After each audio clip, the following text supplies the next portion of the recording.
Now at 7, all eyes on the radar. This is a Storm Team 6 alert day. Kevin Gregory is keeping a close eye on what's happening, tracking some rain and possible storms headed our way.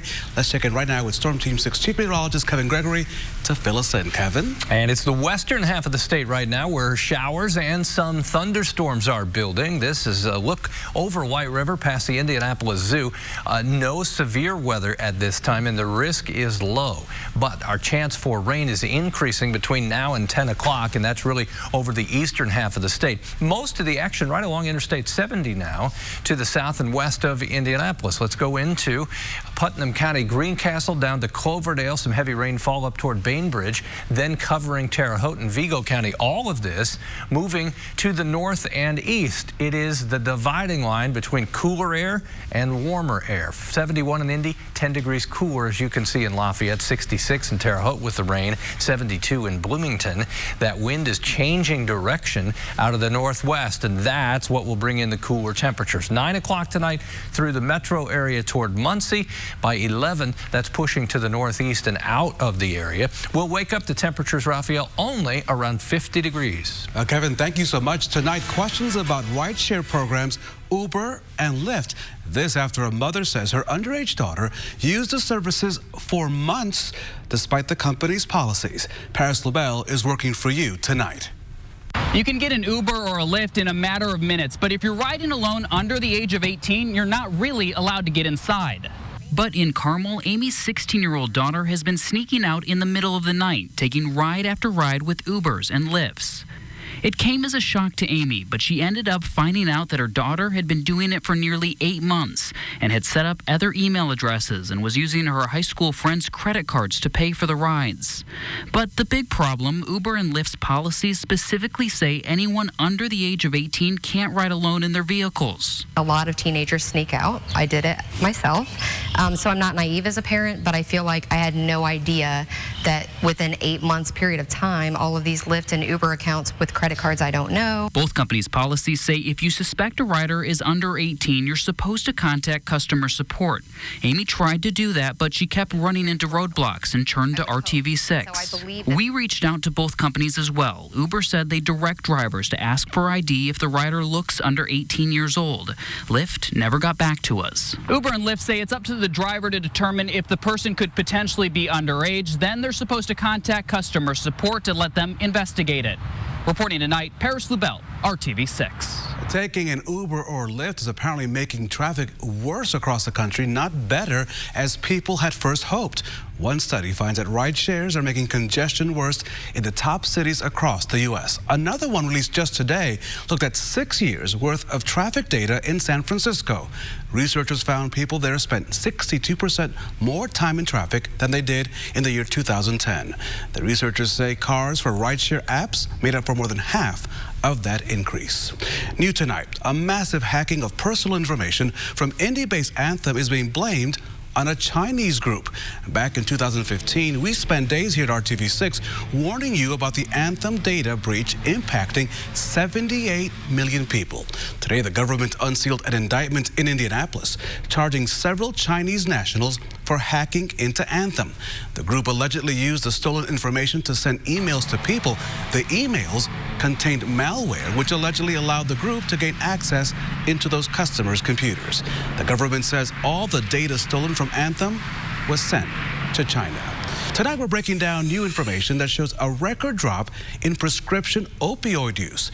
Numbers show that 17% fewer people in the U.S. took prescription opioids in 2018 compared to 2017. That is the biggest annual drop ever recorded. Researchers say the average adult in the U.S. takes 34 prescription opioid pills per year. Compare that to 72 per adult back in 2011. Today's report also said that low-dose opioid prescriptions are stable. Researchers think it's because doctors still see lower doses as fairly safe. It's known as one of the best airports in the country, right here in our own hometown. And now Indy International, it is setting records. So far this year, traffic has increased by 2% over last year. March alone set a new record. It was the airport's busiest month ever, with 880,000 people flying in and out of Indianapolis. Leaders say part of the increase is due to new nonstop flights to getaway destinations. Last year, nearly 9.5 million people flew through Indianapolis International Airport.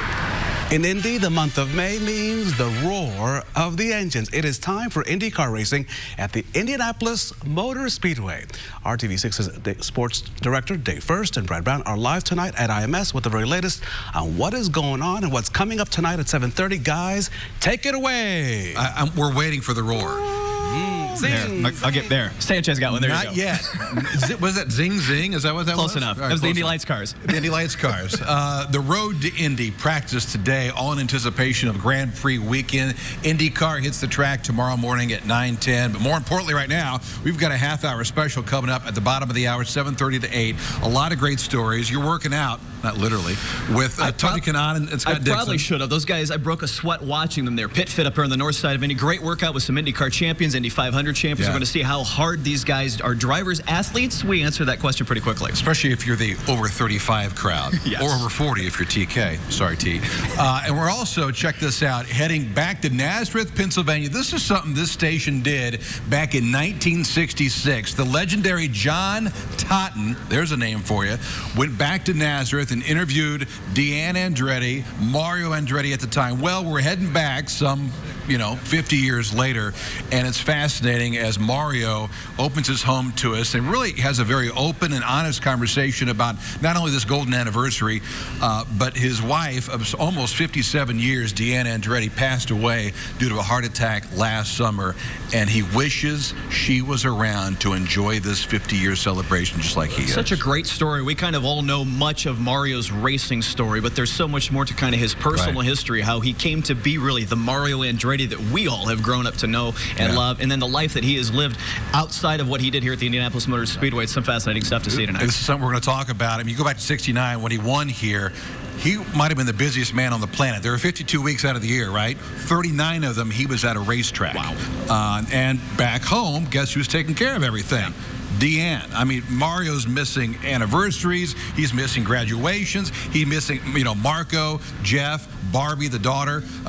They missed Dad because he was out working and winning, of course. Great stuff. We're looking forward to seeing that story. Also, if you make it to the IMS Museum here starting in the month of May, really all throughout the summer, great exhibit over there talking about his history here at the track and the great racing career that he's had. We'll talk more about that tonight as well. We'll show you that and so much more. 7:30 right here on RTV6, and we think it might be raining, so that's why we've kind of taken cover in case it does that. It never rains at the Indianapolis Motor Speedway. No, that won't happen.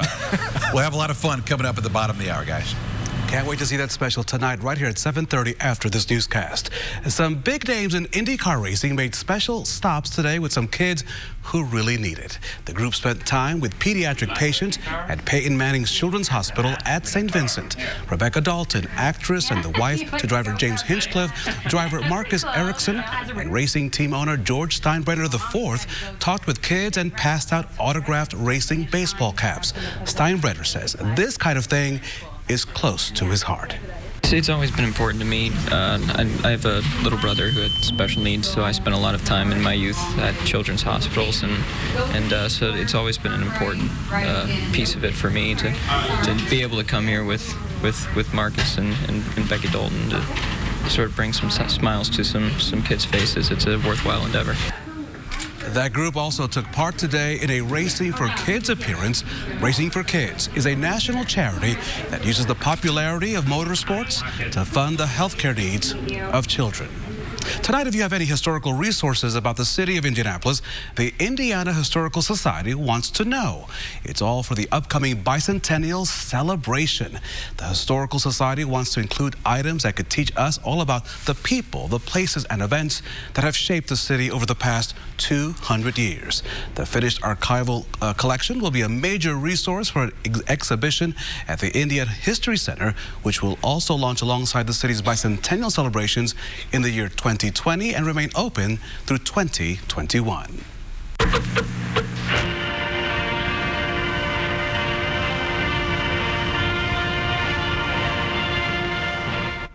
Yes, in this week's Throwback Thursday, we make a deep dive into the RTV6 vaults to look at the past. Tonight, we're taking you back over 4 decades and the birth of a brand new technology right here in Indiana. This is North Capitol Avenue. Peaceful enough right now, but can you imagine what this street looks like in the wintertime? Several inches of snow on the ground, curb to curb, bumper to bumper traffic. You've got the ingredients for a major news story that Channel 6 can bring you faster and even live with our Instacam. Remember, Channel 6 is the only station in Indiana with the Instacam. We love opening that vault. Before 1975, every news story you saw outside of the studio had to be recorded and then brought back to the news station. In 1975, Channel 6 became the first television station in Indiana to use live equipment, a technology Channel 6 called Instacam. Here's former Channel 6 anchor Clyde Lee explaining how it all worked. Begins with the Instacam truck. On board is all the gear necessary to make just about any location in central Indiana a live studio. The first thing the crew does is set up the live link between the truck and the Indiana National Bank tower. A microwave dish on top of that tower is rotated by remote control to pick up the microwave beam. It's all monitored in our master control room. Clyde Lee still looks that good, by the way. All of this technology helped RTV6 deliver live pictures via Instacam reports to thousands of Hoosier households every single day.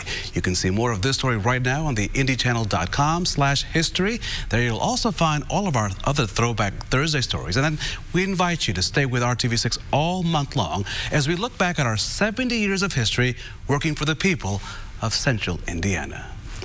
You load them on your phone and then you earn cash for things you have already done. How these no-effort apps work and how to protect your identity in the process. Kevin? And some pockets of heavy rain just near Terre Haute to Greencastle, drifting to the north and east. That's why they're seeking shelter there, getting some cover at the Speedway. We'll talk about our cooler pattern coming up. Only on RTV6. This is RTV6 News at 7, working for you. It's a new way to make money while you're running your errands and maybe even shopping. Scripps reporter Terrence Lee has the inside scoop on the points, the rewards, and the string attached.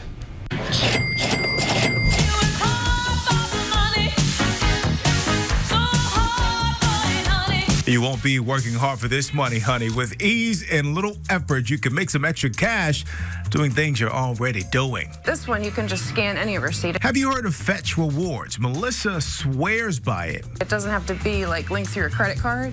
You can just do it after the fact. They don't need any personal information. You can shop pretty much anywhere. Walmart, Trader Joe's, even pet stores. When you return to your abode, you just upload. You earn points for each shopping trip. Those points turn into rewards. And then after you get so many points, you can get gift cards like Dunkin' Donuts, AMC movies. You can get all different gift certificates just for using receipts that you would throw away. No need to upload your receipt to the Dosh app. There's no pre-selecting offers. You don't have to shop through the app. But the app pays you some money back when you use your credit or debit card that's linked to the app. Understandably, not everyone is willing to do that. They have that stored in another site where it's vaulted, so if they get hacked, it doesn't actually expose their customers' data. They also encrypt all their data. Even your, just personal information is all encrypted. That was Terrence Lee reporting. Another app that does all the work for you is called Paribus. It scans your email for receipts and then refunds you if the price drops. If you're nervous about giving an app access to your email account, you could create an email account you use just for online shopping and those apps. A good time to download the RTV6 Storm Shield app. It is free, no strings attached, and all you get is a great forecast. Yes? Absolutely. Did I sell that? Yes, radar is king right now, and you can have that on your phone. Let me show you the wet streets in Vigo County. This is just to the south of Terre Haute. As the brighter skies started to arrive after some downpours have rolled through there. It's all part of what's along Interstate 70 between Terre Haute and Indianapolis. Tomorrow's a dry day, although dramatically cooler. We do have weekend showers, especially Saturday afternoon into the first half of Sunday. Of course, Mother's Day weekend. Look at the temperatures. If average is up here, we're way down here. Temperatures will be lucky to hit 60 during the day tomorrow. We stay well below average into early next week.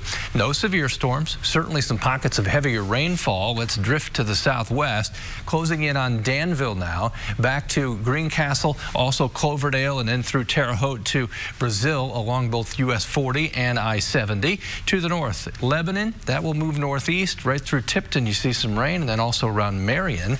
Cooler air is going to win out. It's just arriving in northwest portions of the state. It will drift to the south and east, and we'll wake up to temperatures around 50. That's the temperature right now in Peoria. It's in the 40s as you get into Wisconsin and Iowa.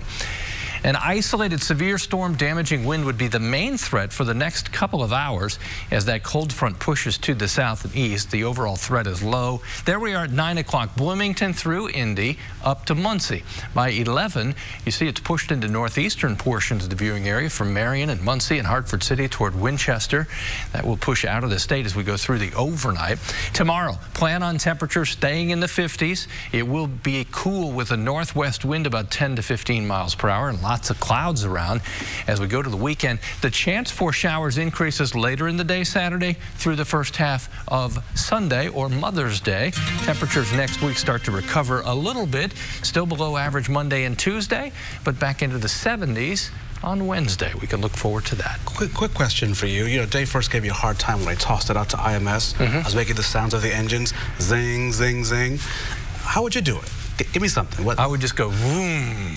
I don't know. Look at that. We'll work it out. We'll get these engines here. Kevin, thank you. Still ahead on the news at 7. The interview may be the toughest part.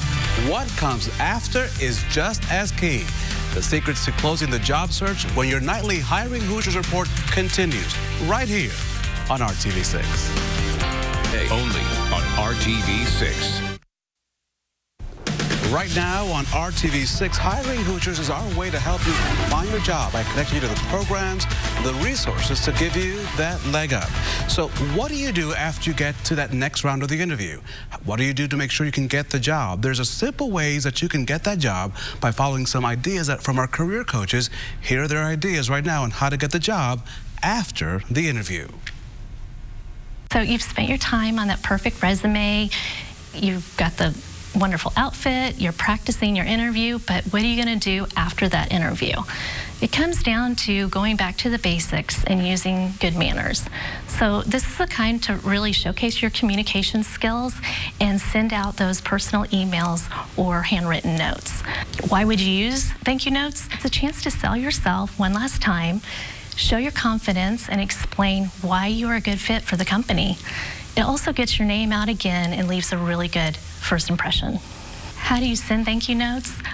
There's a lot of online templates, but it's really important that you're genuine and you customize those notes to fit your personality as well. Keep them short and simple. 2 or 3 paragraphs is plenty. Email is usually best, but if you find that the person who's interviewing you is a little more traditional, you might want to consider writing the handwritten note. What do you want to include on these thank yous? Show appreciation for their time and their effort. Mention something that's specific from the interview. Express interest in the position again, and invite them to contact you with any questions. And remember to proofread.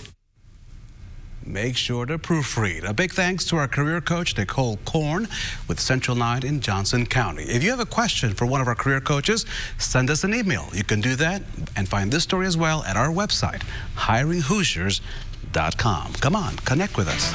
Still ahead, from outfitting your nursery to buying a car seat, you know, having a baby can be quite expensive. How you can make some extra cash with your baby items by creating your own side job.